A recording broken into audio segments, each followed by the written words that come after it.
Audience. তো আমাদের আজকে যে বিষয়টা দেখাবো আজকে, কৃষি শিক্ষা তো আপনারা অনেকেই পড়েন আর অনেকেই এই বিষয়টা জানেন। যারা বইয়ের ভাষায় পড়েন, যে আমরা জানি যে বাংলাদেশের একটা অর্থকরী ফসল হিসেবে পাটটা হচ্ছে একটা বিশেষ একটা বড় বড় একটা কি মান রেখেছে আমাদের বাংলাদেশে। তো বাংলাদেশের যে বিষয়গুলো আমরা যে জানি, পাটটা কিভাবে হয় ছোট থেকে বা কিভাবে জিনিসগুলো হয়, সেই বিষয়গুলো আমরা শুধু বইয়েই পড়ি, প্র্যাকটিক্যালি ভাষায় সেটা আমরা জানতে পারি না। তো আজকে যে জিনিসটা আমি দেখাবো, যে পাট ছোট থাকতে গেলে কিভাবে হয়। আমরা তো বাংলাদেশে জানি, যে সবাই জানে যে পাটকে সোনালী আঁশ বলা হয়।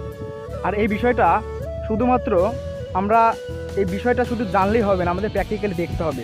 যারা যারা এই বিষয়গুলো জানতে চান এবং এই বিষয়গুলো দেখতে চান, অবশ্যই আমার চ্যানেলটিকে সাবস্ক্রাইব করে পাশে থাকবেন আর বেল আইকনটি বাজিয়ে রাখবেন, যাতে প্রতিনিয়ত আপনাদের ভিডিওগুলো পান। আমি প্রতিনিয়ত এই বিষয়গুলো নিয়ে ভিডিও করি, আপনাদের উৎসাহ চাই। যদি হচ্ছে আপনারা যদি চান, তো অবশ্যই চ্যানেলটি সাবস্ক্রাইব করে একটি মাত্র কমেন্ট করে জানাবেন যে এই ভিডিওগুলো কেমন হয়। তো সচরাচর আমি চাই যে যে আপনারা থাকুন আমার পাশে, আপনারা থাকলে পরে আমি অবশ্যই ভিডিওগুলো বানাবো, কন্টিনিউ করব। তো আজকে আমি দেখাবো যে পাট ছোট থেকে ওরা কিভাবে হয়। এখন তো হচ্ছে বৃষ্টির দিন, বৈশাখ মাস, তো এখন পাটটা হয়। প্রথমত পাটগুলো হয়, আর এই পাটগুলো ছোট থাকতে যে কীভাবে হয় সেটা আমি দেখাবো। এই দেখেন, এটা হচ্ছে পাটের গাছ। ছোট পাটগুলো এরকম হয়। এই যে পাট, এগুলো আমরা জানি যে আমরা শুধুমাত্র পাট দেখেছি, কিন্তু পাটের যে গাছটা কীরকম হয় সেটা কিন্তু দেখিনি। যারা যারা শহর অঞ্চলে থাকেন, শুধুমাত্র পাটটা জানেন যে পাট কীভাবে হয়। পাট সম্পর্কে আমরা কোনো ধারণাও নাই, শুধুমাত্র বইয়ে পড়েছি পাটগুলো সম্পর্কে। পাট শুধু যে একটা সোনালী আঁশ সেটাই আমরা জানি। আর এই পাটটা দেখুন, এই যে এরকম, এই দেখেন গাছ, এই যে এতটুকু, এই যে গাছ। পাট সম্পর্কে ধারণা নিতে হলে অবশ্যই আপনাকে আমার চ্যানেলটিকে সাবস্ক্রাইব করে রাখতে হবে। আর পাটটা প্রথমত এই যে ছোটোগুলো যে আছে, এইগুলো হচ্ছে থাকে বাংলাদেশের। আমরা জানি পাট বাংলাদেশের একটা বড় অর্থকরী ফসল, যা বাংলাদেশে 1 নম্বরে আছে আমাদের মনে হয়।